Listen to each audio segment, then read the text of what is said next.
인사 나누겠습니다. 반갑습니다. 친구들 이렇게 나중까지 찾아주셔서 부족하지만 많이 저보다 더 연배이신 분들이 많아서 저보다 더 많이 알고 계실 건데 그래도 나주에 대해서는 제가 조금 더 낫지 않을까요? 예, 들어가시게요. 추우니까. 예.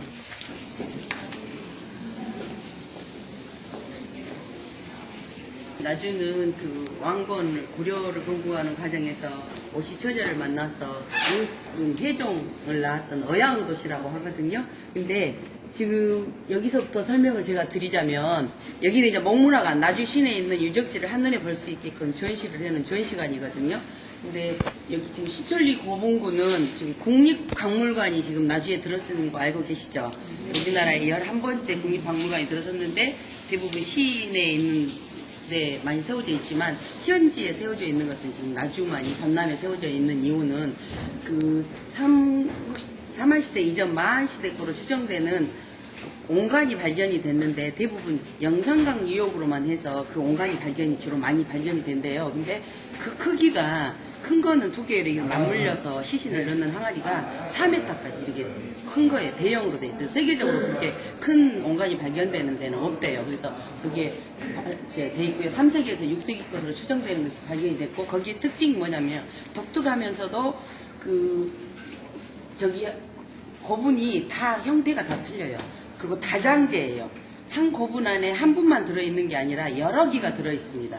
그래서 경주 가셔서 보셔서 아시겠지만 한 고분 안에 한 분만이 들어있어서 유품 같은 거나 유물을 같이 이렇게 전시돼서 우리가 들어가서 볼 수 있게 됐잖아요. 근데 여기는 땅을 파고 묻는 게 아니라 지상에다 그냥 묻고 그 다음에 또 흙을 덮고 또 그 다음에 또 사람이 돌아가시면 그 위에 또 이렇게 덮는 식이어서 옛날에 그 반남에 사시는 어르신들은 여기가 도대체 뭐 하는 곳일까? 나무가 그때는 관리가 안 된 상태이기 때문에 막 나무가 이렇게 올라와서 크게 있고 무덤은 크고 그러다 보니까 사람 무덤은 아닐 거다. 말 무덤일 거라 그렇게 이야기를 많이 하셨다 그래요. 근데 이제 1917년도에 일본 사람들이 다 도굴에 가버렸어요. 마체 11대분을 싣고 갈 정도로 그게 다 도굴에 가버리고 이제 나머지 있는 거를 이제 저희가 복원을 해놨는데 한 100여 기 정도 있었는데 저희가 지금 나주시에서 해놓은 것은 한 40여 개 돼 있습니다.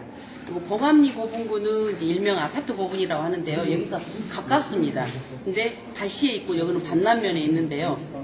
왜 학자분들이 일명 아파트 고분이라고 하냐면 한 고분 안에 이렇게 온갖만 들어있는 게 아니라 돌방 무덤, 돌롤 무덤 이라고 그 묘제가 17가지 종류가 들어있습니다. 그래서 여기 학자분들이 일명 아파트 고분이라고 하고요. 여기에서 가까운 곳에 정촌이라는 마을에서 얼마 전에 매스컴에서 보신 분은 알겠지만 금동 신발이 또 발견이 됐어요. 그래서 여기에 지금 그 임금 왕이 버금가는 지배자급 권위가 거기서 살았을 걸로 추정하는 이유는 금동 신발 바닥에 물고기 모양이 장식이 달려 있거든요. 조금 이따 이제 가셔서 자세히 보신 분들은 마음씨가 나쁘신 분들은 안 보인대요. 금동 신발 바닥에 물고기 모양 장식이 돼 있는데 잘 보이기 위해서 저희 돋보기를 이렇게 해놨더라고요. 근데 안 보이신다고 막 그러시더라고요. 어떤 분들은. 근데 그래서 그 해상무역을 하는 지배자급이 살았지 않냐 그렇게 학자분들이 추정을 하고요. 또 동문관 석당관은 나주 지형이 그 풍수지리적으로 지형이 그렇게 닮은 게 아니라 풍수지리적으로 배의 지형을 닮았다고 해가지고 나주는 3.7km나 되는 성이 쌓여 있었거든요. 근데 일제강점기에 헐리기는 했지만 성 밖에는 석당관, 성 안에는 목당관을 세워놨었는데 원래 이 당관은 절에서 행사를 할 때 당을 걸어놓기 위해서 하는 깃발을 세워놓는 거예요. 근데 거기 주변에 절이 없는 걸로 봐서 나주 그 지형이 배우 지형을 닮았기 때문에 안녕을 빌기 위해서 했지 않냐 그렇게 하고요. 또 아까 제가 입구에서 말씀드렸다시피 진주하고는 좀 인연이 많은 곳이잖아요. 태종의 그 태자의 비를 그 진주의 이미의 딸을 맞이해서 했던 왕건은 나주의 오시처녀. 첫 번째 부인은 유씨지만 신의 왕후지만 장하왕후를 만나서 결혼해서 해종 임금을 낳았던 여기가 나주가 어양의 도시입니다. 이 완사천은 나주 시청 앞에 바로 그 조형물이나 모든 게 돼 있는데 이 시청 앞에 바로 옆에 이제 신역사가 생겼어요. 기차역 KTX가 생기고 그러면서 신역사가 생겼는데 거기가 지금의 목포 그 지명의 목포가 아니고 말을 타고 와서 말을 묶어놓고 쉬는 그 포구에 라고 해서 거기를 목포라고 그랬대요. 거기에서 말을 세워서 묶어놓고 여기 와서 이제 오시처녀한테 물을 버들립을 띄어서 얻어 마셨던 것인데, 옛날 지금 80세, 90세에 든 어르신들에 의하면 이거는 지금 인위적으로 이렇게 만들어 놓은 거고, 그전에는 그 연못처럼 엄청 깊은 물이어서 이제 어르신들이 물에 빠진다고 많이 못 가게 하고, 그래서 뭐 구렁이가 나오네, 여기서 용이 하늘로 올라갔다네, 그런 식이 돼서 가까이 가볼 수 없는 곳이었다. 그래서 여기는 임금이 태어났던 곳하고 가까운 곳에도 있지만, 거기 임금이 태어났다고 그래서 그 지금 시청 자리 있는 데를 흥룡동이라고 옛날에 그랬는데, 지금은 흥룡동이라고 않지만 옛날에 흥룡동이라고 또 흥룡사라는 것도 이렇게 지어놓았었고, 또 나주 향교는 우리나라의 3대 향교 중에 하나입니다. 강릉, 장수, 나주거든요. 근데 그 나주 향교의 특징이 하나 있습니다. 전묘후학입니다. 대부분 제사를 지내는 대성전이 뒤쪽에 있거든요. 공부를 지내는 교실이라고 하는 명륜당이 앞쪽에 있는데, 나주는 그 공자님의 아버님의 입회를 27일 입회를 모셔놓는 것 외에 공자님 아버님의 그 입회를 모셔놓고 제사를 지내는 곳은 대성전이 앞에 있다고 합니다. 그리고 또 어떤 학자분들은 나주가 평지이기 때문에 그 제사를 지내는 신성한 공간인데, 평지에다 대부분 사당이나 제사를 지내는 공간은 뒤쪽에 높은 계단으로 올라가서 있잖아요. 근데 어떤 학자분들은 또 나중에 평지이다 보니까 앞쪽에 예를 갖추기 위해서 앞쪽에 했지 않냐, 그런 또 설도 있더라고요. 근데 나주 그 대성전이 잘 보존되어 있어요. 그만큼 순환을 겪으면서도 잘 보존되어 있어서 그 서울에 있는 성균관이 불이 났을 때 나주 향교를 가서 보고 재건축을 했다 할 정도로 보존이 잘 되어 있습니다. 뭐 동무와 서무의 기숙사 역할을 하는 것도 있고요. 대성전의 벽의 흙은 그 공자님의 고향의 북구에서 가져와서 지었다는 말도 있고, 또 은행나무도 있어서 가서 보시면은 다른 향교하고 좀 이렇게 차별화되게 보실 수 있습니다. 제일 처음에 딱 향교를 설치를 했잖아요. 뒀잖아요. 그때 그 향교에서 그 공부를 가르치던 박성견 교수라는 분이 한꺼번에 진사과에 10명을 합격시켰다 해서 그거를 기념하기 위해서 이렇게 시를 지어서 이렇게 해놓은 겁니다. 이거는 우리나라에서 가장 큰 객사입니다. 경복궁하고 견줄만큼 이 금성관이라고 써있는 현행 기단 금자에 이룰 성자거든요. 근데 그 정청만 하더라도 97평입니다. 다른데 이제 객사를 가서 보시면 알겠지만 우리나라에서 경복궁하고 견줄만큼 가장 큽니다. 그리고 동익현이 있고 서익현이 있고, 이곳은 그 외국의 사신이나 서울에 있는 고위 공직자들이나 오셨을 때 거기에서 회의를 열기도 하고 연찬회를 열었던 곳이기도 하고, 또 양쪽에 익현, 동익현, 서익현은 거기서 문관이, 또 서익현에서는 무관이 잠을 잤던 온돌방으로 되어 있습니다. 또 거기 지금 여기에서는 그 매월 1일과 15일에 옛날에는 전패와 골패, 임금을 상징하는 전패, 궁고를 상징하는 골패를 모셔놓고 서울을 향해서 항시 예를 올렸던 곳이기도 합니다. 또 불회사는 우리 운주사, 절에 다니신 분들은 그 하순 운주사를 많이 알고 계실 거예요. 근데 운주사하고 아주 가까운 거리, 차로는 한 5분 거리도 안 되는 가까운 거리에 있는데, 운주사는 많이 가시고 여기는 많이 안 가시는데, 가장 오래되고 또 불상은 또 이렇게 창호지로 하고 종이로 만들어가지고 이렇게 만들어진 불상이 있거든요. 그리고 거기에는 또 오능사라는 절이 있는데, 그 다도 차로 유명한 누군가요? 초이선사가 거기서 저기 했다는 그분이 운흥사에 계셨습니다. 네, 그래서 여기 불회사하고 운흥사에서는 그 자색 녹차밭이 있어서, 원래는 우리 녹차 하면 보성을 많이 하잖아요. 근데 자색 녹차로서 약도 하지 않고 하는 곳은 여기 수제로 만들고 있거든요. 여기에서. 그래서 유명하고, 또 운흥사하고 불회사의 같은 이렇게 그 석장식이 똑같은 연대 걸로 보이는 것이 이렇게 있습니다. 그래서 옛날 미진 속신앙에 할아버지 코를 갈아 마시면 아들을 낳는다 해갖고 할아버지 코는 약간 이렇게 달아있기도 합니다. 척절리는 이렇게 7개의 불상이 원래는 여기도 하나 있었을 걸로 추정을 하고요. 이건 돌 하나에 이렇게 새겨져 있습니다. 전통 여기 가옥은 홍씨 그 집성촌입니다. 풍산 홍씨의 집성촌인데, 여기 지금 그림에는 이렇게 돼 있지만 진짜 그 한옥을 연구하시는 분들이 오셔서 볼만하게 집이 참 잘 돼 있습니다. 그리고 숙박체육 공간으로도 대여를 나주시에서 대여를 해주고 있고요.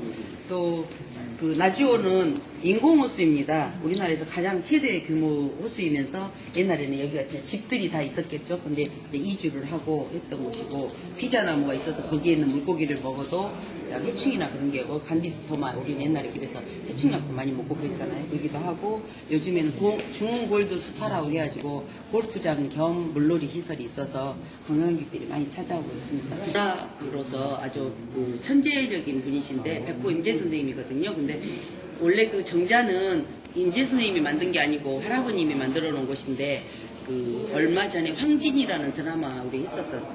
그 드라마에서 보셨었겠지만 그 황진이 묘에 술을 따랐다는 연유로 관직에서 물러나서 고향인 그 다시 오셔서 시를 짓고 풍류를 즐기다가 젊은 나이 38세에 돌아가셨습니다.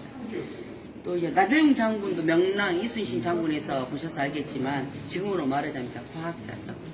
근데 배를 이제 만들었던 거북선에 그분은 나주 문평이 고향이고 그 집 앞에 그 논에는 방죽이라고 해가지고 철갑선을 만들어서 연습을 했던 곳이 있어서 그거를 방죽골이라고 합니다. 그래서 4월 22일 날이면 과학의 날이면 행사를 하고 있습니다. 사만치 주몽 테마파크는 가보신 분은 알겠지만 주몽으로서 아주 많이 알려진 곳이죠. 이 건물만 기와집 수만 하더라도 99채이면서 45,000평 부지에 실내 세트장까지 갖춰져 있는 곳이기도 합니다. 여러 편을 지금 찍고 있기도 하고요. 또 일제강점기에 일본 사람들이 나주에 와서 많이 살았습니다. 왜냐하면 나주는 해산물도 풍부하죠. 지금보다 영산강은 7배나 넓었대요. 그러니까 바다였던 거죠. 그러니까 아까 시처녀의 그 아버님도 오다련이시라는 분도 해상 세력가였거든요. 그래서 인연이 되고 물 한 잔 버들리 뛰어서 됐던 인연은 아니었을 것 같고 진주에서도 해상 세력가 그 군사를 물고 있는 그 아버지 이미의 딸을 제 해종의 부인으로 맞아들일 만큼인데 일제강점기에 나중에 일본 사람들이 많이 살았어요. 해산물도 풍부하죠. 나주 평야지대에 쌀이 유명하잖아요. 그런데다 철길, 백길, 또 도로가 잘 돼 있어서 일본 사람들이 많이 와서 살았기 때문에 지금도 일본 사람들의 잔재들이 많이 남아있습니다. 나주시에는. 그래서 일제강점기에 여기는 영산포입니다. 장군 아들을 찍었던 거죠.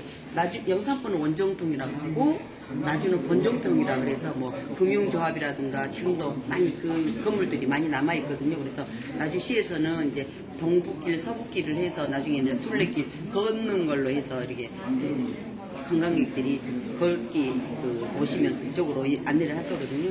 또 영산포 등대는 내륙 등대라고 이제 유일하게 내륙 등대라고 하는데 원래는 등대의 목적으로 한 건 아니고 얼마 전까지 이렇게 매스컴을 보시면 알겠지만 비가 많이 오면 장마가 져서 영산강이 넘쳐서 집이 침수되고 그랬다는 거 보셨을 거예요. 근데 그때에도 영산강이 범람을 하면 나주 평야지대의 쌀을 먹을 수가 없어서 일본 사람들이 그 물수위 측정 그때 말하자면 최신 시설이 돼요. 이렇게 해놓은 건데 등대 겸해서 했던 것이고 네.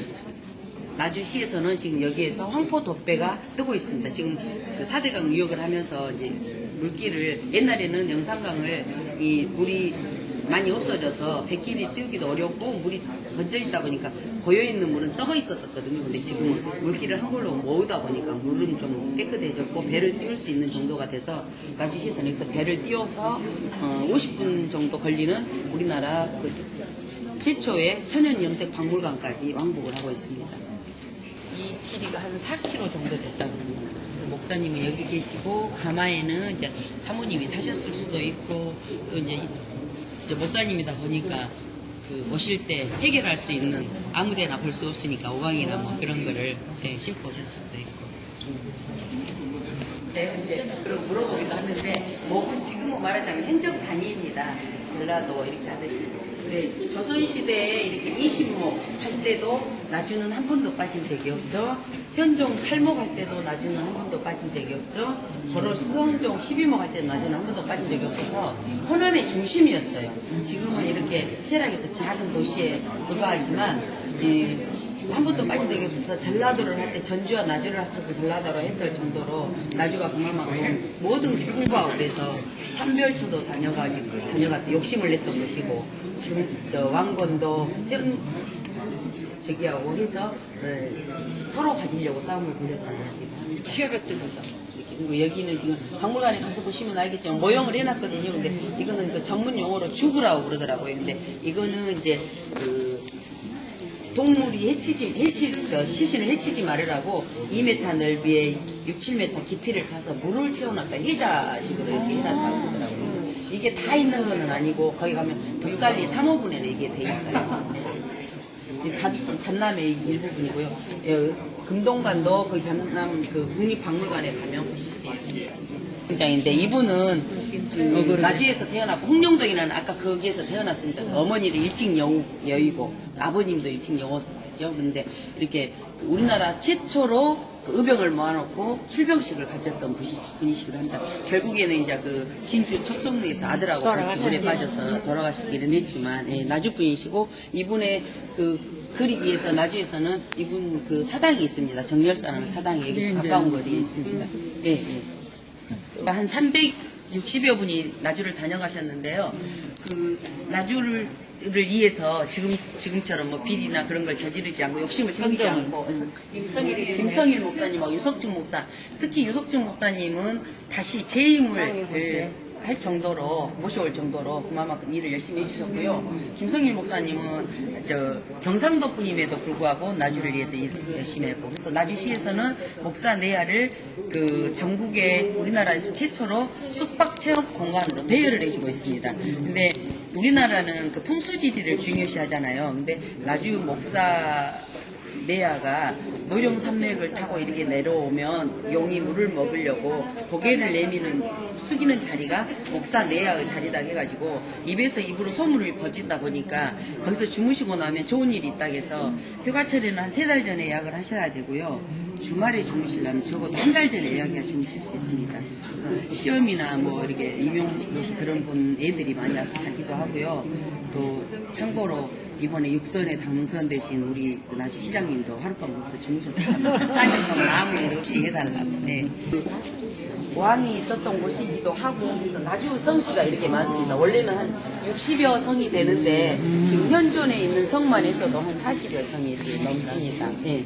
나주에 있는 이제 그 영산창, 나주에 그 영산포 그 영산강이 바다처럼 이렇게 7배나 지금 넓었다 그랬잖아요. 그래서 배가 그 곡식을 실어 날리는 배가 53척이 서울을 향해서 실어 날리는 영산창, 그 곡식을 그만큼 이렇게 세금이나 뭐 이렇게 곡식을 우리나라에서 1, 2 할 정도로 그 정도로 세금도 많이 내고 곡식도 많이 거둬들였던 곳이 나주입니다. 그래서 그 왕건이 잠을 자고 있는데 꿈에 썸몽이 돼서 살신령이 나타나서 위험하니까 여기가 물살이 세고 좀 힘들답니다. 이게 피해가라는 그 꿈에 썸몽됐다 해서 꿈몽자를 써서 몽탄나루라고 했습니다.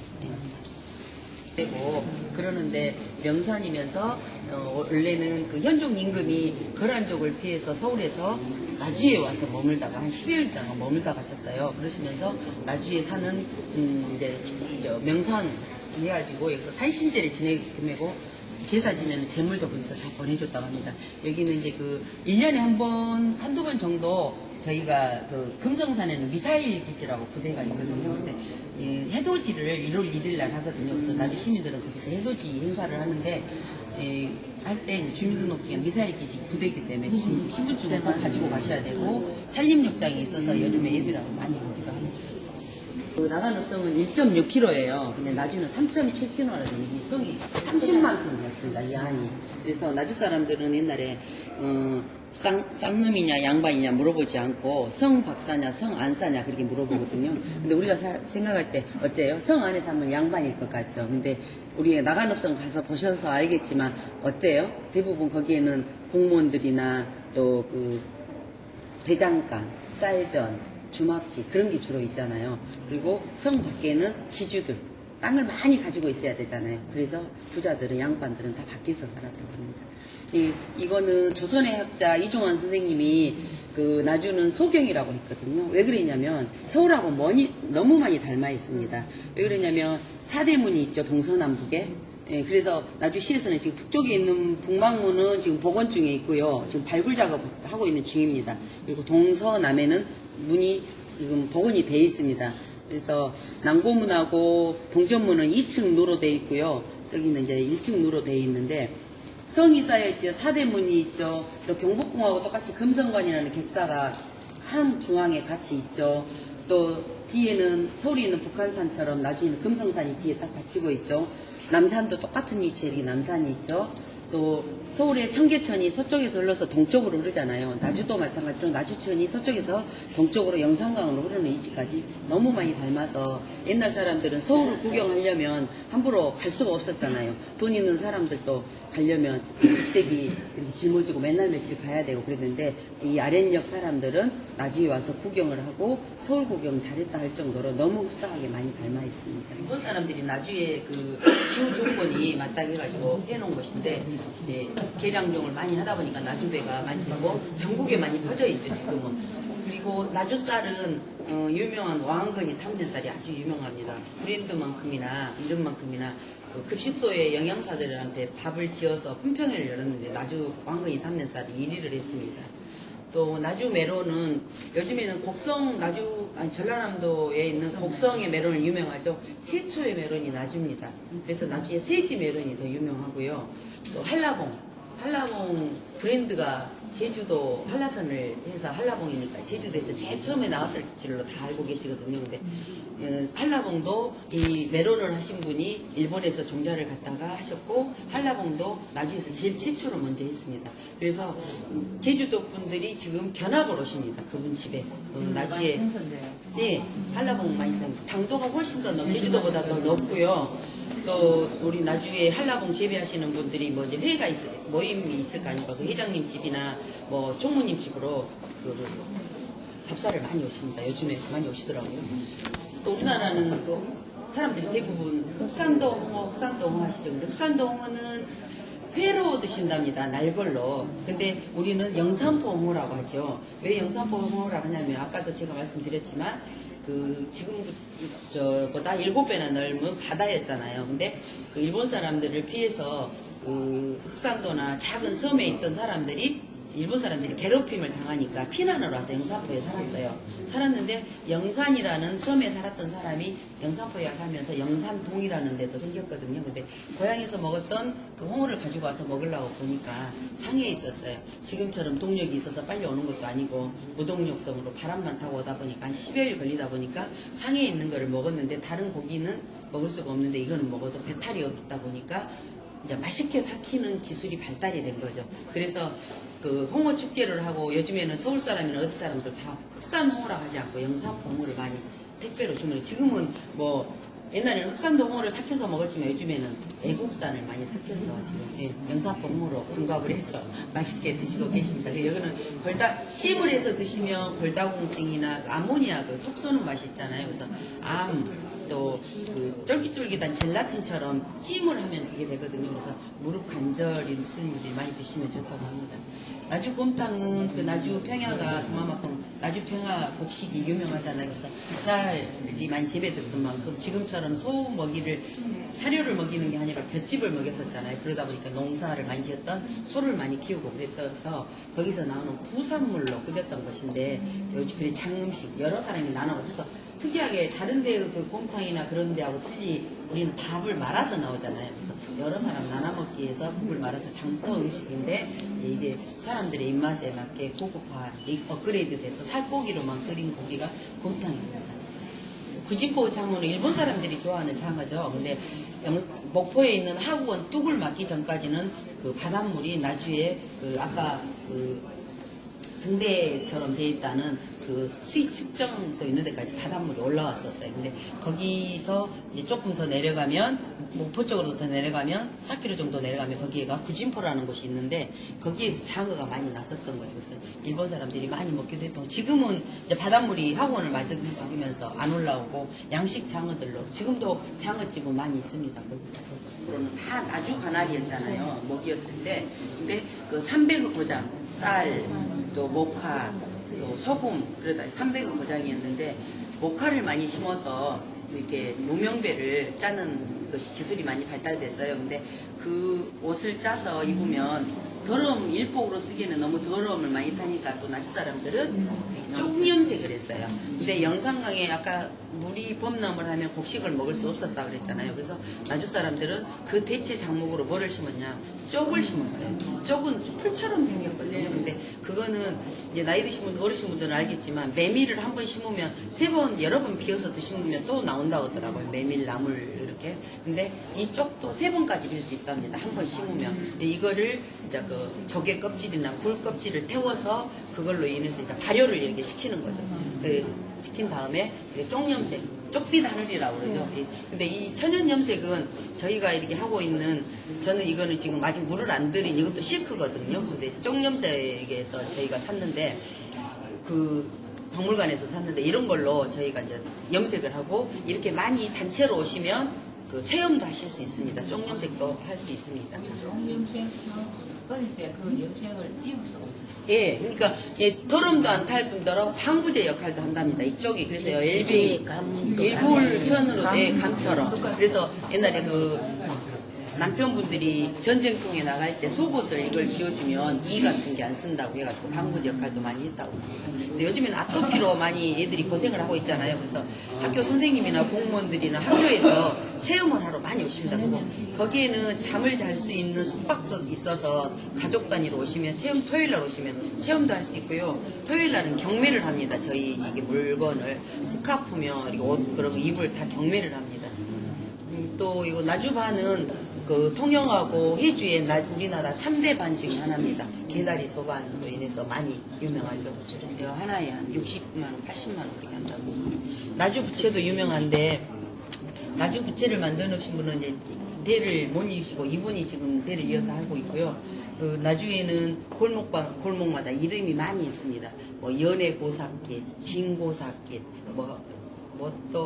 큰 마당길, 이렇게 보리마당길, 보리를 옛날에는 지금이사 길이 차가 드나들 수 있게끔 그리 뻥뻥 뚫려 있지만 옛날에는 포도시 자전거도 하나도 제대로 없을 시절이라 걸어다니는 시절이었잖아요. 그래서 골목골목 돌담으로 이렇게 많이 돼 있거든요. 그래서 거기에 가면 이제 이 부채는 만드신 분들이 있었는데 이분은 지금 나주역 구역 자리에 전시관이 있습니다. 이분이 전시관이 가서 보시면 알아요. 참 부채가 특색이 있다. 예. 살이 보통 우리 이런 살은 아직 나. 하시고 재현을 해주시고 또 이제 왕건 재현해주시고 또 이렇게 쪽염색이나 또 그 감염색 은희 씨가 지금 그 한평에 와서 계시거든요. 제주도에서 한평으로 이주를 하셨어요. 예, 그래가지고 왜 그러냐면 김대중 대통령이 되시면서 전라도가 이 쪽염색을 많이 한다는 걸 아시고 최초로 전국 처음으로 그 천연염색 박물관을 지어주셨어요. 그래서 아까 보감리가 있던 고분 있는 쪽에 전시관이 있습니다. 이렇게 천연염색 박물관이 있습니다.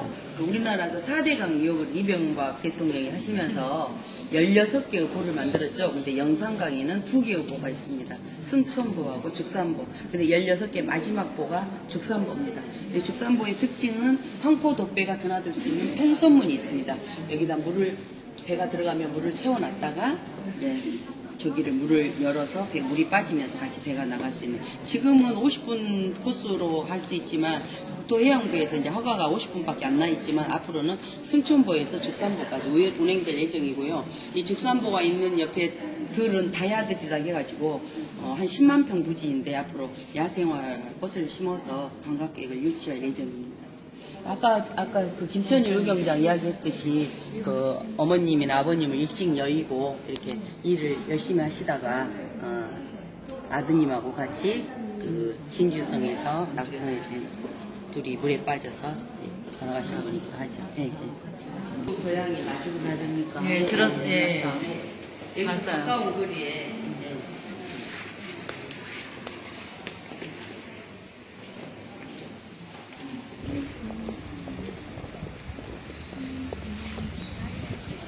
방을 이렇게 대여를 해주고 있기 때문에 관리가 잘 되고 있습니다. 여기서 이렇게 전국에 나주밖에 없어요. 하나 문화재 건물에서 주무실 수 있는 기회는. 화장실도 이렇게 여자분들이 목욕탕까지 겸해서 샤워실까지 다 돼 있고요. 남자들은 또 화장실에 있고 뒤에 남자들은 또 따로 돼 있습니다. 그것만 불편하지 한옥에 오시면 그거 좀 이렇게 감수하고 주무시면 됩니다. 네, 다른 것은 방은 직접 그 장작불을 여기 떼서 예약하면 여기서 잘 수 있다고요? 예, 예약하면 주무실 수 있습니다. 그리고 이제 여기 직원분들 계시니까 그거는 이제 직원분들한테 물어보시고요. 이거는 이제 500년이 넘는 백나무인데 벼락을 맞았어요. 그래서 여기에서 소원을 빌면 이루어진다 그래서 다 소원을 빌고 가기도 하고 옆에 주무시기도 하고, 지금 저기 있는 곳은 아까 나가시면 설명해 드리겠지만 정수루라는 곳에 매달려 있는 북이거든요. 근데 우리 나주시에서는 그 제야의 종소리를 저 북으로 작년에도 했었거든요. 그래서 그 제야의 종소리를 저걸 치면서 이제 자기 소원을 저기다 써서 넣어주고 가면 저희가 이제 이렇게 불로 이렇게 날려드립니다. 네. 이거는 거실. 목사방은 좀 열어주면 한나다. 한 4명쯤은 잘 수 있겠다. 옛날에는 방이 적어. 김수일 방이다.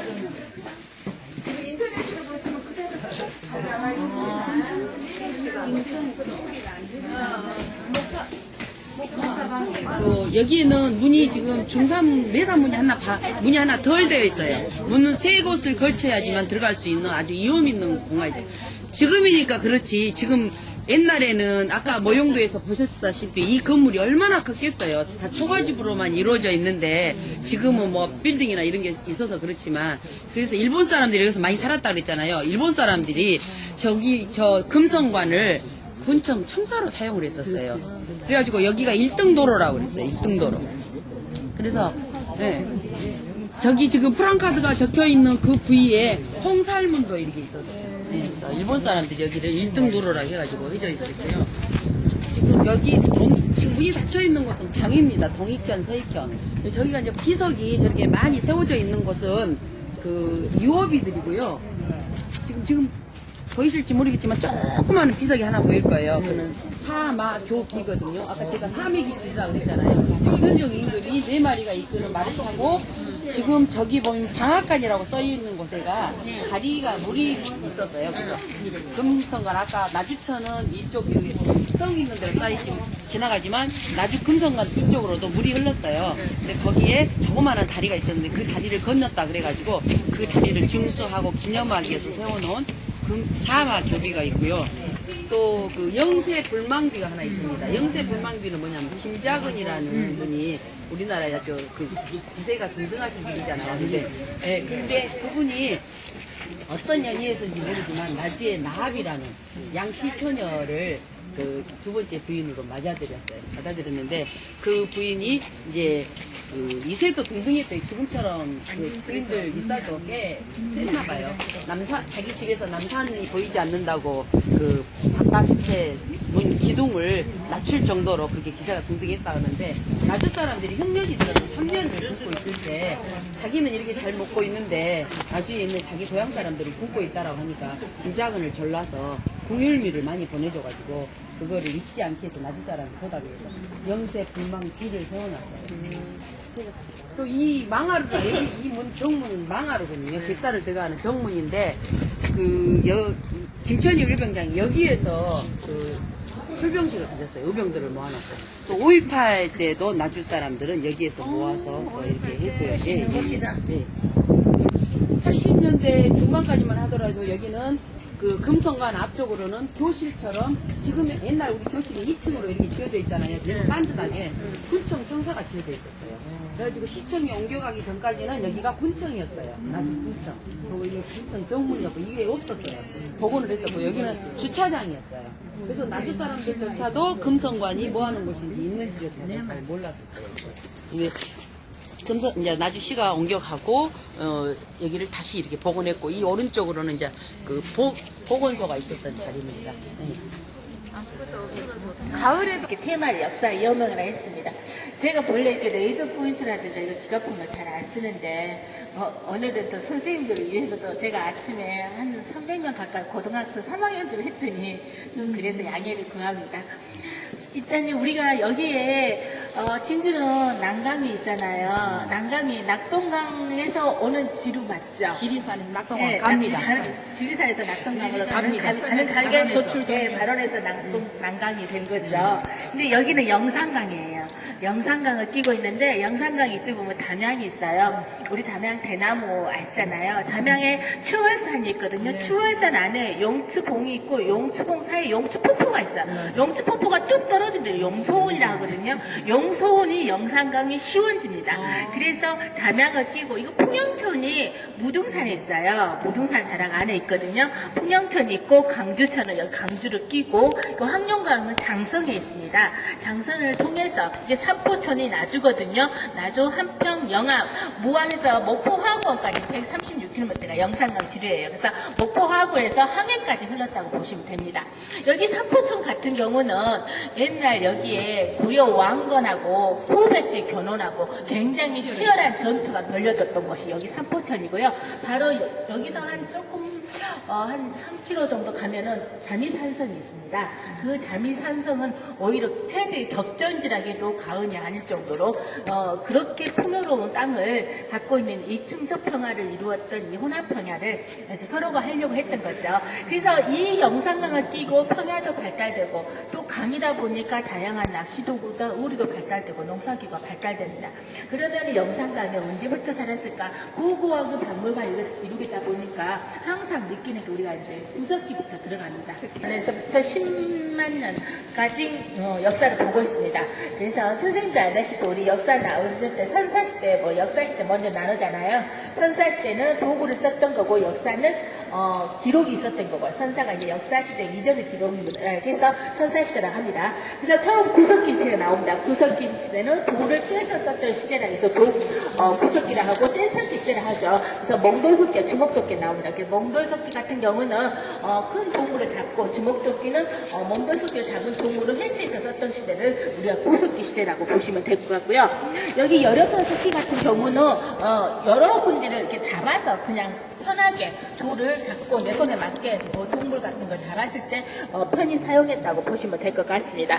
이쪽에서는 8만 년에서 10만 년 전에 이른 구석기 시대의 진열장인 반면에 여기 늦은 시기의 구석기 시대의 진열장을 보시면 될 것 같습니다. 그래서 격지석기가 나오죠. 격지석기 중에서 찌르기가 나온다는 것은 이 찌르기 같은 경우는 별도로 혼자 사용을 하기 힘들어요. 그쵸? 여기에다가 뒤에 무슨 나무 자루를 댔던가, 그렇게 해서 찌르기를 사용한다고 보시면 될 것 같습니다. 그렇다는 것은 어떻게 틀리죠. 물질이 돌하고 나무 자루라든가 예를 하면 두 개가 지금 물질가 틀려요. 물질 두 개를 틀린 것을 융합해서 화합해서 썼다는 것은 인류가 바꿔졌다고 보시면 됩니다. 이게 8만 년 전 인류하고 여기 4만 년 전 인류가 틀리다는 걸 의미하고요. 또 인류가 바꿔질 만큼 환경이 획기적인 거고 또 이렇게 찌르개라든가 물질이 서로 틀릴 만큼 사용할 만큼 어떤 특수하게 무슨 상황이 있었다는 걸 의미하고요. 또 이 정도는 반영구적으로 떴다고 봐도 될 정도로 그래서 여기서부터 인류가 바꿔지는 늦은 시기 구석이라고 보시면 될 것 같아요. 시대를 도래하죠. 우리가 신석기 시대라고 하는 거는 어떻게 해요? 석기를 갈아 썼다고 보시면 됩니다. 그래서 새로운 석기를 썼다고 해서 신석기 시대라고 하죠. 그게 나왔던 게 갈판 갈돌이 나옵니다. 갈판 갈돌은 알다시피 우리가 벼라든가 이런 거 곡식을 도정, 지금을 표현하면 도정했다고 보시면 될 것 같아요. 그래서 이렇게 다 갈아서 먹었다 할 정도로 새로운 게 나오다 보면은 이 갈판 갈돌 나오면 그때도 농사를 지었다는 걸 의미하는데 지금 같은 그런 풍요로운 논농사가 아니라 약간의 반농사를 좀 지었지 않았나라고 보신다고 합니다. 그 다음에 이제 빗살무늬 토기는 우리가 신석기 시대 대표적인 토기라고 하지만 중요한 거는 그릇이라는 거죠. 그래서 물론 그 전에도 뭐 나무 그릇 썼고 무슨 그릇을 썼으나 우리가 발견하는 흔적에 이제 빗살무늬 토기를 발견함으로써 이 토기를 봄으로써 어떻게 그릇이라는 것은 조리가 다양성을 의미하는 거죠. 근데 그때 당시는 단순히 그 구석기에는 불에다 그냥 불을 뭐 사용했다는 거, 뭐 이렇게 구워서 먹었다고, 뭐 채집을 해서 먹었다 하면 여기서부터는 조리가 됐다는 거죠. 그걸 의미하고 또 토기 같은 경우는 구우려면 불을 사용하죠. 그래서 정주 생활을 다 했다는 걸 의미하고 농사를 지었다는 걸 볼 수 있는 게 신석기 시대를 새로운 혁명 시대라고 일컫죠. 선생님들이 봤을 때 지금 오른쪽으로 봐보세요. 여기는 이제 다 알다시피 회충이에요. 조개무지. 이 조개무지는 해남 군공이 에서 온 조개부지예요. 진짜 그거 한 면을 띄어서 가져왔다 그러시더라고요. 그래서 이 조개부지는 그때 당시 그 사람들이 먹었던 시대의 쓰레기통이죠. 보시면은 뭐 조개 껍질이라든가 굴 껍질이라든가 그때 당시는 재활용 분리수거를 안 해놓으니까 쏟아다 먹은 깨진 토기 같은 것도 같이 버리게 됩니다. 그래서 먹고 버리는 쓰레기통이가 우리들한테는 역사의 보물창고라고 인식되는 거죠. 그 중에 하나의 일례가 이쪽에 보시면 중국 신나라 앞에 화천이 발견됩니다. 그래서 신나라는 기원후 8년에서 23년 약 20년밖에 생선되지 않는 나라임에도 불구하고 청동구로 저렇게 화천을 만들어서 화폐 단위를 할 정도로 굉장한 나라가 있었다는 거죠. 그 나라에서 썼던 화천이 이 해남 공공리 조개무지에서 발견됨으로써 우리가 조개무지의 연대를 알 수 있고, 연대를 알다 보면은 그때 당시 문화와 생활상을 볼 수 있는 거죠. 그래서 그때 벌써 꼬막도 이렇게 먹었구나. 그리고 동물표도 발견되는 게 보면은 그 개나 돼지를 가축으로서 길렀다고 하고, 그 다음에 사슴하고 멧돼지는 잡았다고 그렇게 나온다고 합니다. 기록이. 그래서 그런 뼈 같은 거 발견되고 가락바퀴도 발견될 정도로 획기적이기 때문에 우리는 조개무지를 역사의 공부 참고라고 하죠. 이쪽에 보시면 버리기만 했을까? 그게 아니라 이거 보면은 저갑이 팔찌도 있고 또 이렇게 바늘도 있습니다. 또 더 중요한 거는 어떻게 이렇게 그 뼈 같은 걸로 이제 팔찌도 만들고 바늘도 만들고 하잖아요. 조가비도 만들고. 하지만 더 중요한 건 이음 낚시 바늘이라고 해서 낚시 바늘과 낚시 허리를 연결해줄 이음 낚시 바늘이 나오게 되는 거죠. 이 정도 바늘이 보일 정도면 혹시 낚시 바늘 보셨나요? 우리 지금 낚시바늘 조그만하죠. 그러면은 이 낚시바늘이 이렇게 크다는 거는 이렇게 큰 것이 필요할 정도 어떤 큰 물고기가 있었다는 걸 의미하죠. 예, 그만큼 풍요로운 것을 또 의미하고 이음 낚시바늘이 나올 정도로 문화가 발달된 거라고 보시면 될 것 같습니다. 여기는 영상 강임에도 불구하고 민물 때는 바닷물까지 좋았다고 합니다. 그래서 돌고래가 있어서 돌고래도 자비도 했었고, 예, 또 이렇게 그물을 만들었고, 또 생기적인 게 그물만 만든 게 아니라 그물축까지 발견될 정도로 신석기대의 가장 혁명적인 시대를 이루었다고 보시면 될 것 같습니다. 청동기 시대예요. 그래서 우리가 청동이라고 하면은 귀한 강산물이죠. 구리하고 조선하고 알려져서 섞였기 때문에 누구나 청동을 가질 수 없어서 대도선서 물려주게 됩니다. 그러다 보니까 오히려 청동기 시대에 석기 유물이 더 정교하고 세밀하게 발달됩니다. 그 중에 대표적인 일례가 간돌금이라고 보시면 될 것 같습니다. 그래서 간돌금이 처음에 나올 때는 무비화로 됐지만 점차 껴붙금으로 표장품으로 이렇게 더 화려하게 되고요. 이렇게 홈이 있는 거는 이 간돌금에 자루가 있었다는 것도 의미할 정도로 굉장히 획기적으로 발달됩니다. 청동시대 가장 대표적인 게 이게 이제 또 세고돌칼하고 반달돌칼이 나와요. 이게 벽시자고 이게 민무늬 통이 같은 것도 보이죠. 이만큼 농사를 많이 지었다는 걸 의미하고요. 세고돌칼하고 반달돌칼이 나왔다는 거는 지금으로 그 낫 역할을 대신했던 낫 이전의 그 농기구라고 보시면 될 것 같습니다. 그래서 그때 당시 파종만 했던 게 아니라 이렇게 수확도 했다는 것을 의미할 정도가 세모돌칼과 반달돌칼이고요. 이런 돌도끼 같은 것들은 큰 나무로 베었고 이 작은 돌도끼 같은 경우는 이제 그 큰 나무 뱅을 갖다가 정교하게 만들죠. 따비라든가 갱이라든가 낫자루라든가 만들고 그 다음에 고상 가옥이라든가 집 같은 거 만들 때 이제 썼다고 보면 되고요. 이거 가락바퀴 같은 경우는 어떻게 해요? 직조 기술을 의미하죠. 어디든지 다 볼 수 있었던 거니까 넘어가겠습니다. 이게 이제 요로시 동금은 한국시 동금이 나오죠. 네. 중국 요동 지방에서 많이 발견돼서 요로시 동금이 나오고 우리가 고조선 때는 요동 지방까지도 고조선에 포함될 정도로 그런 그 지방이 요동 지방이라고 하는 것이고요. 그 아낌 뭐 비파를 닮아서 비파라고 하긴 하고 근데 우리나라에서만 볼 수 있는 요로시 동금 특징이 이게 홈이 있다는 거죠. 홈이 있다는 게 가장 큰 특징이라는 걸 볼 수 있고요. 한국식 동금은 말 그대로 한반도에서 발견되기 때문에 한국식 동금이고 청동기 후기적인 거 대표적이라고 보시면 될 것 같습니다. 이런 그 동검이라든가 청동거울은 여기 제사장이 이렇게 그 위세품이라든가 그 다음에 권력을 상징하는 장신구라고 보면 되고요. 이런 모든 것은 청동기의 대표적인 지성도인 고인돌에서 껴묵구로 나왔다고 보시면 될 것 같습니다. 그래서 여기는 고인돌을 촉조 과정을 영상물로 대체했는데 우리 임금의 그 화순하고 고창은 세계문화유산으로 등록됐잖아요. 그래서 우리나라는 세계적으로 고인돌이 5만 기가 있는데 우리나라에 거의 그 3만 기가 있다고 보시면 되고요. 그 중에서도 이게 전라도께 2만 기가 넘게 보유하고 있다고 합니다. 그래서 세계문화 문화유산으로 등록됐다고 하시니까 혹시 다음에 기회 있으면 그쪽에 가서 다시 보시면 될 것 같고요. 여기에 이제 청동의 가장 대표적인 게 민무늬 토기죠. 그래서 이제 토기가 민무늬 토기로 나오면서 또 바꿔집니다. 기존의 토기 양상이 바하리 형태라 보면은 청동기 때부터 민무늬 토기 나오면서 항아리 형태로 바꿔지죠. 항아리 형태로 바꿔지면서 어떻게 해요? 들고 다니도 용이하고 조장도 용이하고 뚜껑도 있다는 것을 또 의미할 정도로 그만큼 물자와 분물이 대량적으로 풍부하다는 걸 보여주는 게 또 청동시대의 그 민무늬 토기고요. 그리고 여기 토기 두 점 같은 경우는 지금 청동기라 하면은 지금 한 2500년 전을 뜻하잖아요. 그러는데 그 발굴 조사할 때 다 이렇게 깨져서 복원을 했거든요. 근데 이거 두 점만큼 거의 이렇게 5년 그대로 발굴이 됐다고 합니다. 그래서 굉장히 보물적 가치가 있을 정도로 다른 박물관 가서 탐을 해요. 여기 인근에서 정말 됐어요. 여기 영암하고 강주 이쪽에서 그렇게 나왔습니다. 예, 근데 여기서 이런 데서 지금 전부 다 영상으로 이루어지는 마한 나라의 유물들 같은 게 이루어졌습니다. 그 중에 하나가 이제 마한 나라는 기원전 192년에 생성돼서 기원후 3세기에 백제에 영입됐다고 나와요. 역사적 기록으로. 그러나 6세기까지 마한의 토착 세력은 찬란한 문화를 이루었습니다. 오히려 5세기에 대연 동로라든가 금동가이 나올 정도로 그 토착 세력이 이루었던 문화로 된 게 여기 마한주의라고 새로운 동그라미 안에 있는 룸이거든요. 마한은 여기 보시면은 여기서 지금 선생님들이 계시다면은 진안하고 이게 변안 이쪽 사이에 계시잖아요. 지금 그쵸? 변안에 가깝죠, 선생님들 진주는 그쵸? 예, 진안은 경주하고 울산 쪽으로 저도 그렇게 배웠어요. 삼국사기 배우면서. 그런데 이 마한은 이쪽에 보면 경기도 이천, 지금으로 보면 경기도 이천, 천안, 충청 남북도 이게 호남 호소지방까지 전부 다 마한이었었어요. 이 마한에 54개국 소연명체제로 이루어졌죠. 그거 안에 백제도 그 안에 부족으로 포함됐었다고 합니다.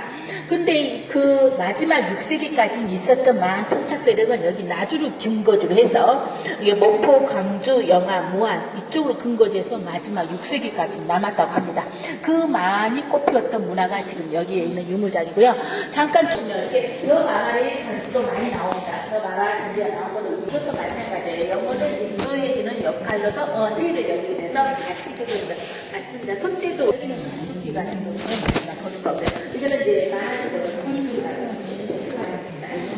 네. 여기를 보시면 여기가 이제 세갈문이 항아리죠. 세갈문이 톡이라고 나와 있어요. 굉장히 예뻐요. 네, 그러니까 예, 근데 여기 보시면은 이렇게 토기가 눕혔던 것도 있고 옆에 겹점이 싸서 들어갔던 것도 있고 그게 붙어 있던 거가 눌러올 수도 있고 이런 식으로 모양 형태가 굉장히 특이한 게 여기만의 또 특색 아닌 특색이라고 영상과 유역에 보신다고 보면 됩니다. 예, 이쪽으로 오세요. 그렇죠. 고려청자에서는 불량품을 감히 상상할 수 없는 거.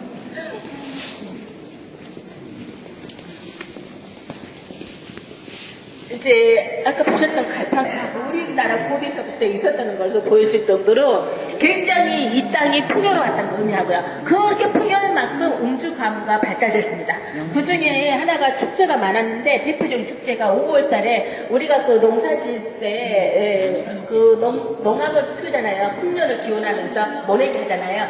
마찬가지입니다. 그런 축제하고 10월달에 우리는 지금 추석이라고 한가위 지냈잖아요. 풍년에 감사하는 이것도 추수 감사제를 합니다. 10월달에 그렇게 하면서 하는데 여기 또 하나 하는 거는 이것이 강주 신창도 유적지에 이게 최초 현악기 슬이 발견됐어요.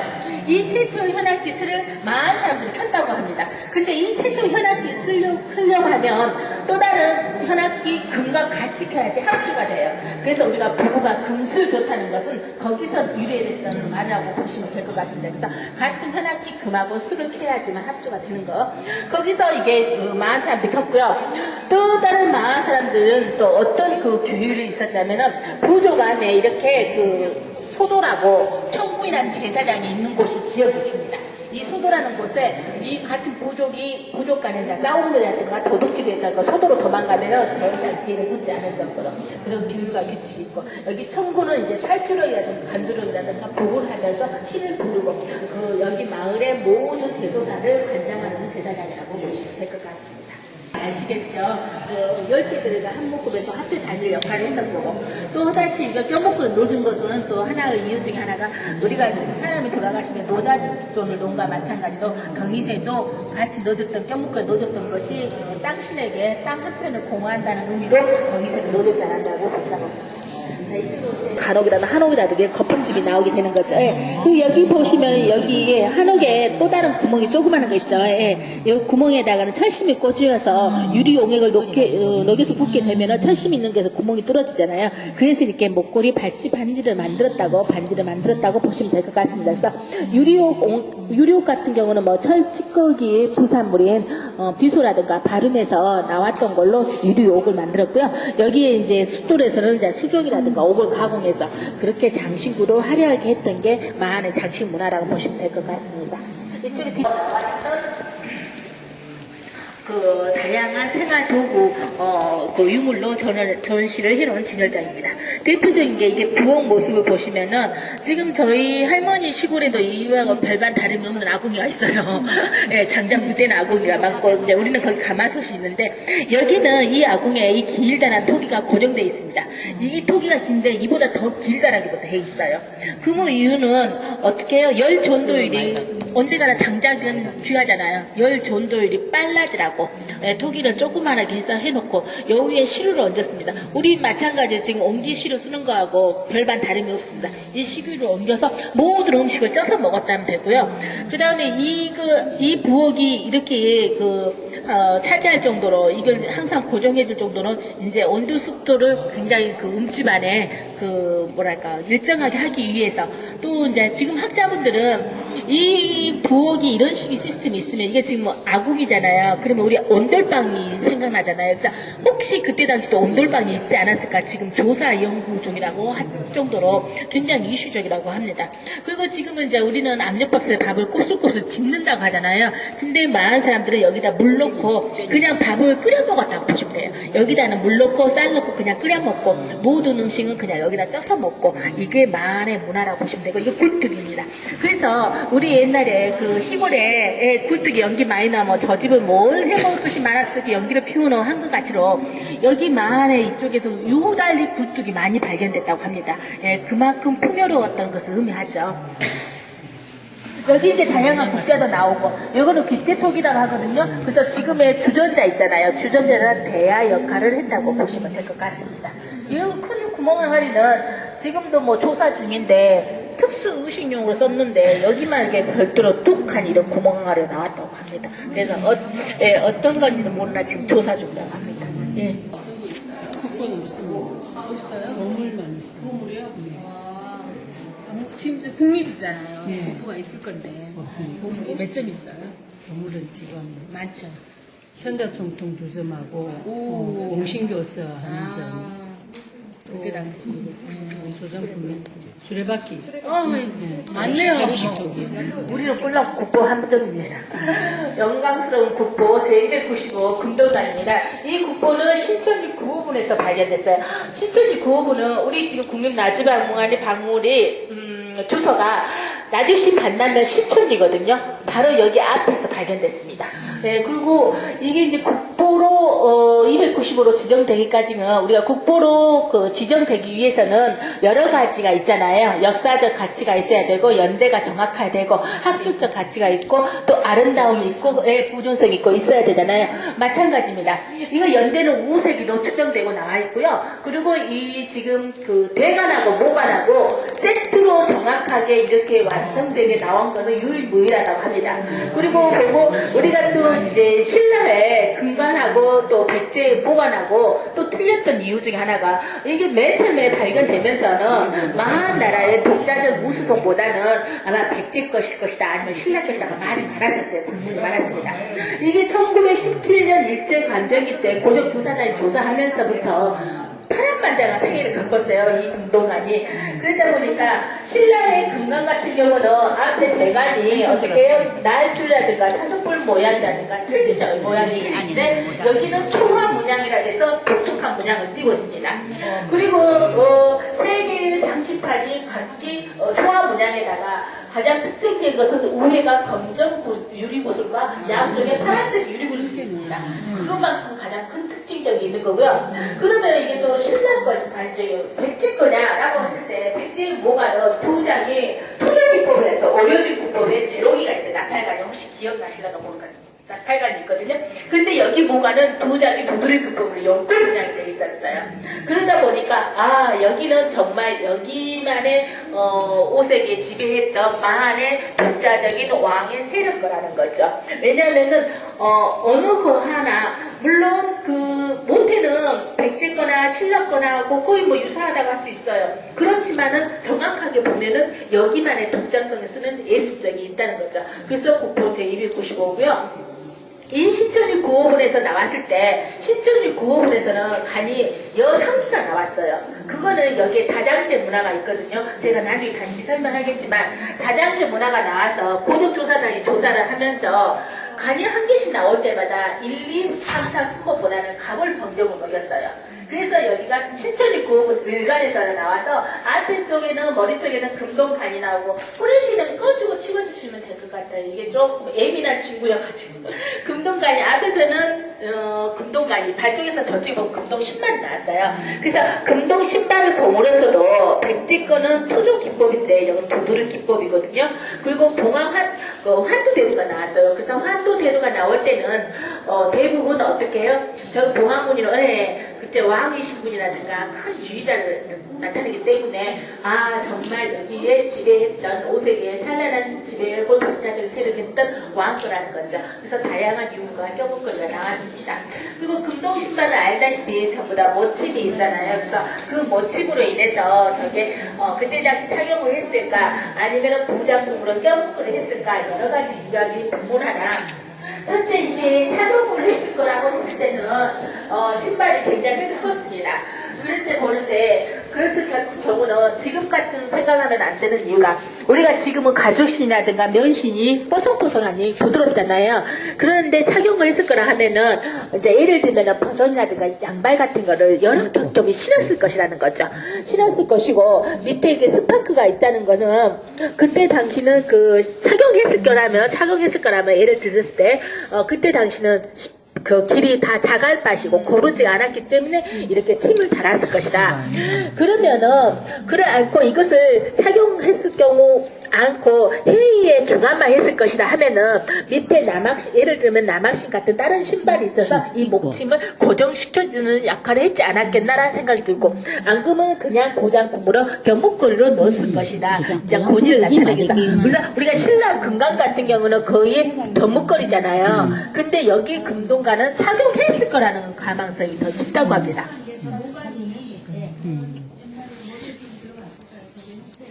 삼일시대 때 왕관이나 저리 하려면 또 처음 봤네.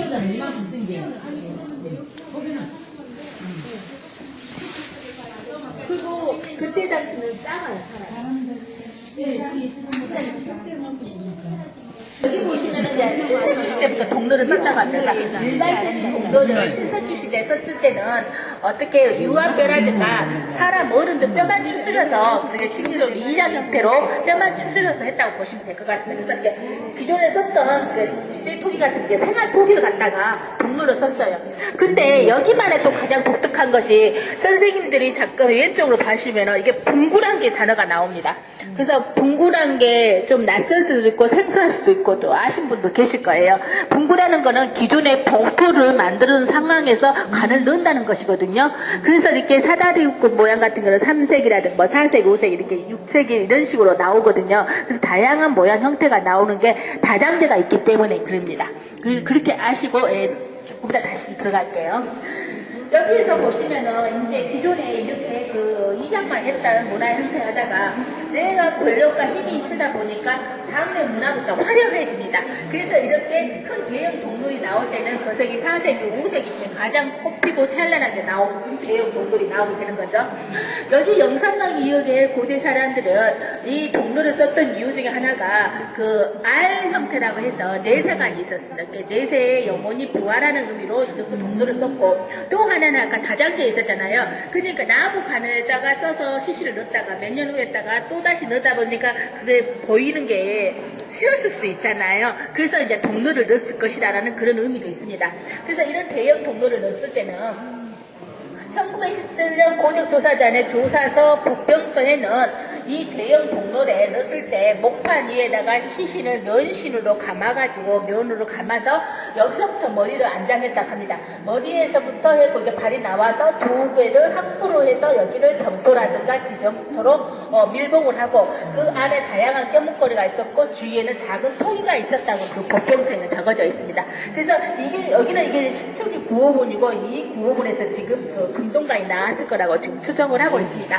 그리고 이런 문양 같은 경우도 이 피장자가 내세에 가서 부활하는 의미로 문양을 새겼고요. 지금 이런 그 대형 동굴 같은 경우는 흙으로 만든 관 중에서는 지금 세계적으로 최대고 유일무이하다고 할 정도로 영산강에서 보이는 것이 이런 대형 동굴이라고 합니다. 크기가 3m가 넘는 것도 있어요. 그래서 제가 그 가야는 신라 쪽에서 있다 왔잖아요. 물론 동굴 봤어요. 조그만하게 봤어요. 저는 동무하게. 그리고 목간하고 목물, 특히 우리 김해는 돌로 그것밖에 저 공부 안 하고 왔거든요. 그런데 여기 와서 이 대형 동굴을 보면서 너무 놀랐었어요. 그래서 이거 더 큰 게 3m도 넘게 있을 정도로. 근데 지금 과학이 발달돼서 이거 다시 재현한다고 해도 굉장히 힘들대요. 그 정도로 권력이 있어야지만 이걸 할 수 있어요. 왜? 우리가 고려청자의 도공들도 독점한과 마찬가지거든요. 예, 있습니다. 예, 여기 있고 저쪽에 보시면은 이게 가마태에서 나왔던 거고.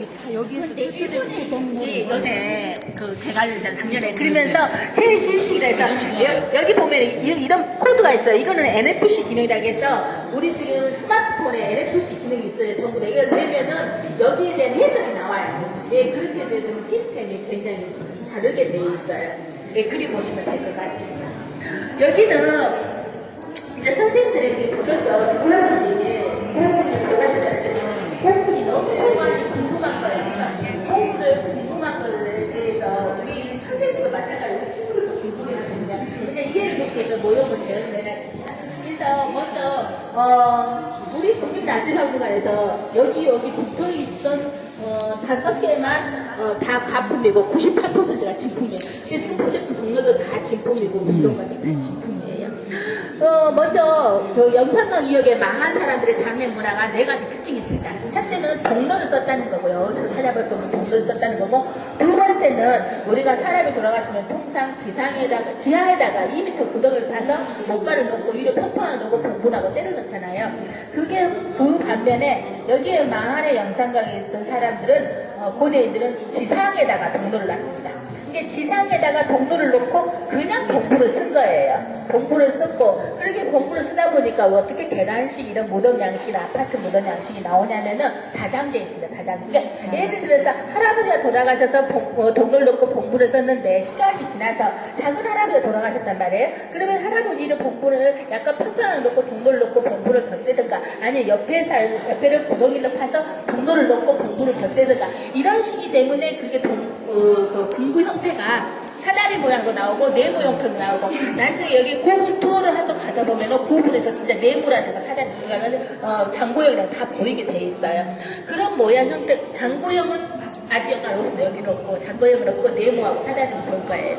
그런 모양 형태에서 다장제가 나옵니다. 그래서 신천지 구호물에 11개가 나왔지만 많기는 다른 데는 79개까지 나왔어요. 그래서 이런 한 고분이 한 부족일 수 있고 한 시족일 수 있고 한 가족일 수 있었다는 게 영산강의 장례 문화고요. 네 번째 특징이 여기 죽으라고 도랑을 팠습니다. 도랑을 파가지고 배수 역할도 했지만 더 중요한 거는 사람이 사는 주거지하고 이 고분하고 성 역할을 했어요. 우리가 옛날에 중세의 그 성에 가운데 물을 둘러서 해자를 뒀다죠.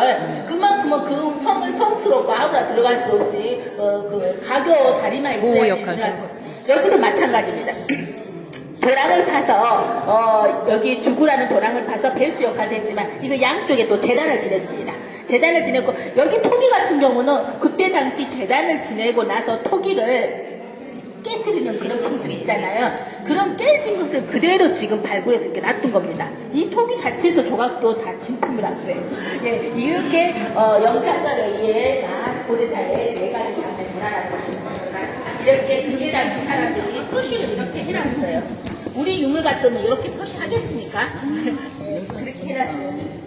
그리고 보시면 여기는 별곡이라든가 이렇게 간혹이라든가 한옥이 보이죠. 이런 고목이라든가 한옥은 이제 중시목이라고 보시면 될 것 같습니다. 그래서 그때 당시 다산을 의미하고 풍요를 상징하기 때문에 태아를 의미하잖아요. 이게 태아이고 또 여기가 그 누에를 많이 키웠잖아요. 그래서 나주가 원래는 그 나자가 그 뭐야 실크 비단나요. 그 정도로 굉장히 융성했고 또 염색도 잘 돼 있잖아요. 쪽염색 그 정도거든요. 그래서 이 고목이 그 태아를 의미하지만 또 노예도 의미한다고 합니다. 이제 노예도 의미하고 그 여러 가지를 많이 의미해요. 그래서 그거를 상징하기 때문에 같은 부족장 중에서도 굉장히 승부이 높은 부족장만 이 저거를 했다고 보시면 될 것 같습니다.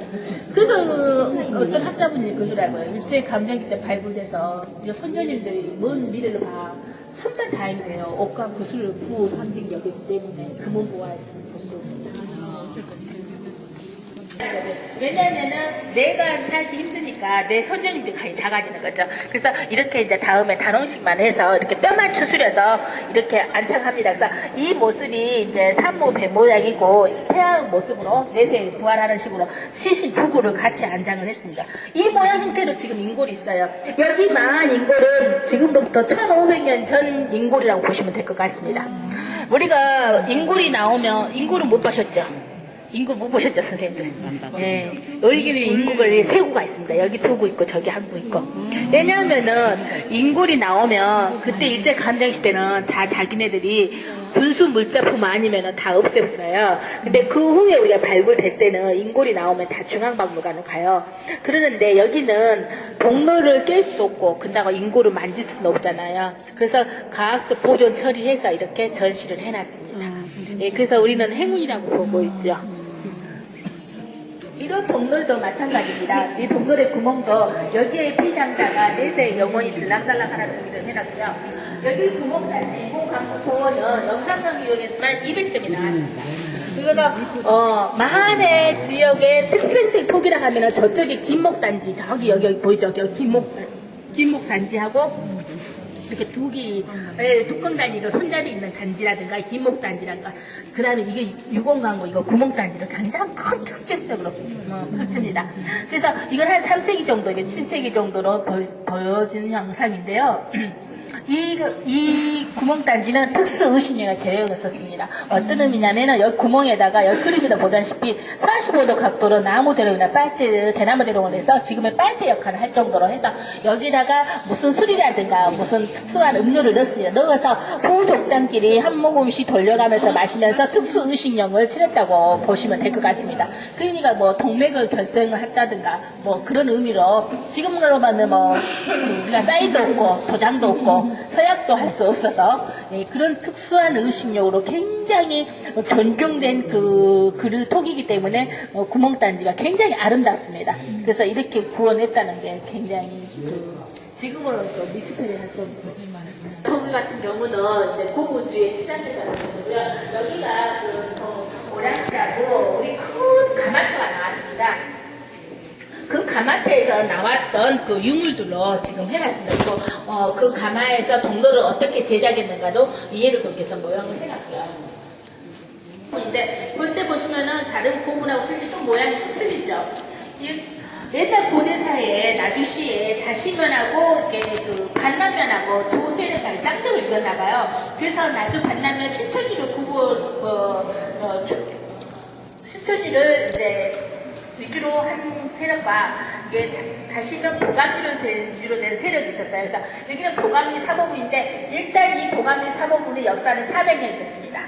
거의 3세기 초에서부터 6세기까지 볼 정도로 400년이 됐고요. 여기서 나왔던 간이 46기가 될 정도로 뭐 높이는 뭐 45m로 뭐 어마어마하게 크고요. 또 나왔던 그 무덤 양식이 처음 단계는 토막모가 나오고 두 번째는 동돌이 나오고 세 번째 돌방 스타일이 나왔어요. 돌방 그 단계가 나올 정도라면은 100제의 무덤 양식이 나왔다는 거죠. 그리고 그 나왔던 만큼 각각의 유물들이 굉장히 특이하게 독특하게 나왔습니다.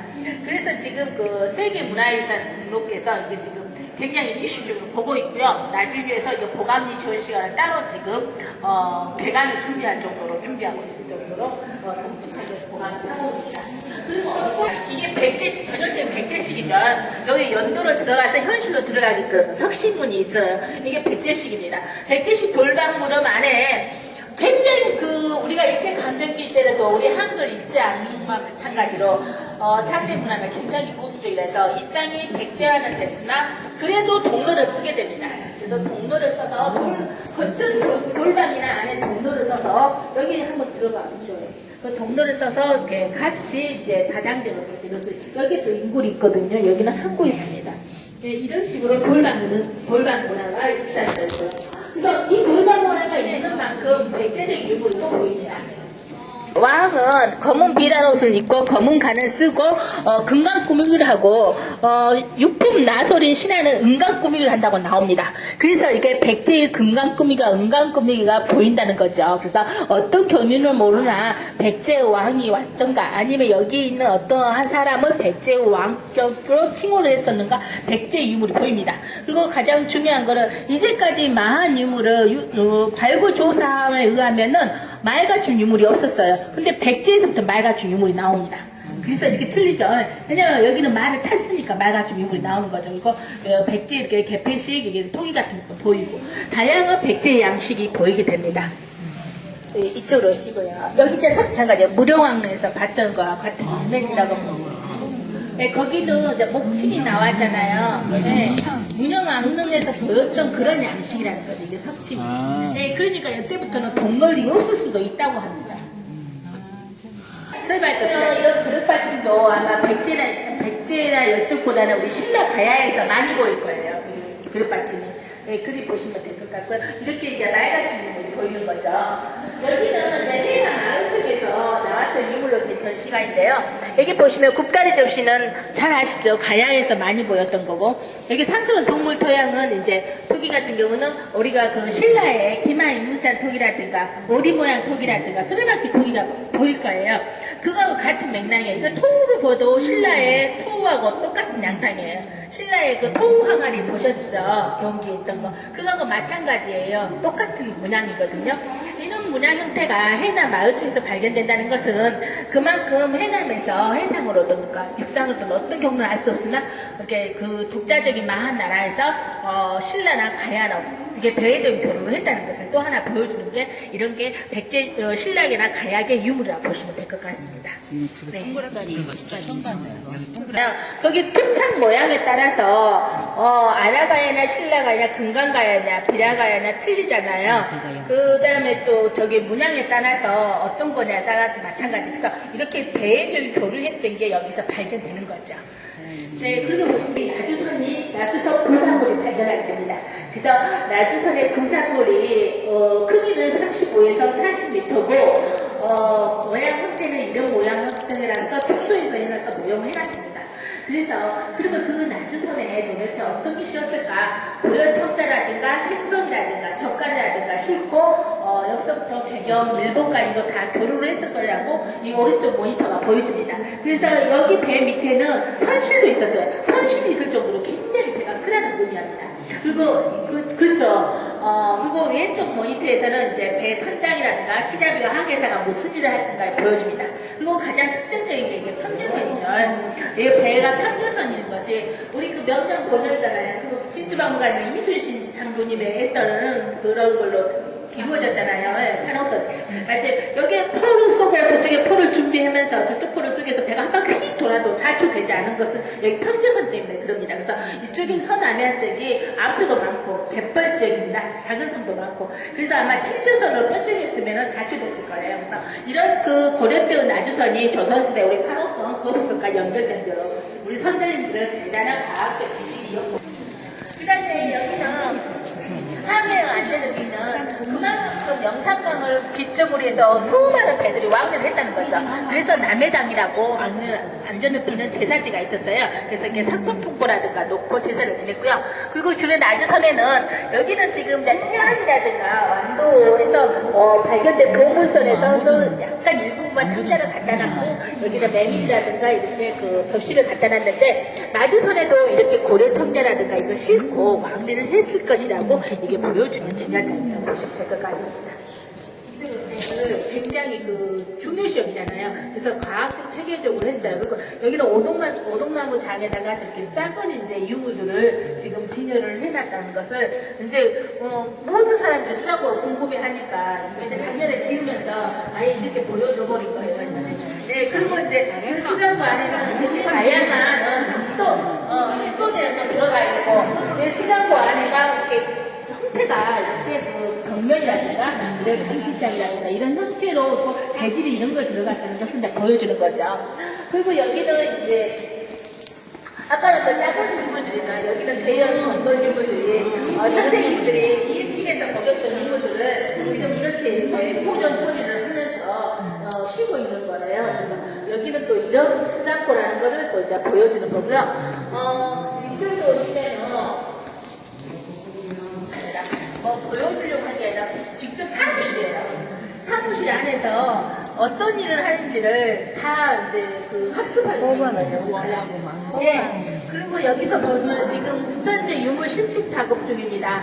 또는 이제 접합도 하고 있고 보본 및 표명 정리, 보본품을 세마치입니다. 이런 그때 하는 과정을 다 일단 적어서 알려줘요, 우리한테. 그러면은 학위 연구사님들이 사진 찍을 때는 그럼 넘버를 작업하려고 하는 것보다 뭐 접합하고 할 때는 뭘 한갑더라고 다 우리 관람객들이 이해를 돕기 위해서 이렇게 해놨습니다. 그리고 이제 여기 코드 같은 경우는 NFC니까 스마트폰으로 돼서 다 소리를 들을 수 있게끔 그런 식으로 해서 직접 일하시는 곳입니다. 그렇게 했었고요. 여기는 이제 검색하게 되고 여기 옆에 시스템은 내 개인 소장품을 등록하게 되어 있습니다. 그러니까 우리 친구들은 뭐 삘도 등록하고 뭐 휴대폰도 등록하고 여러 가지입니다.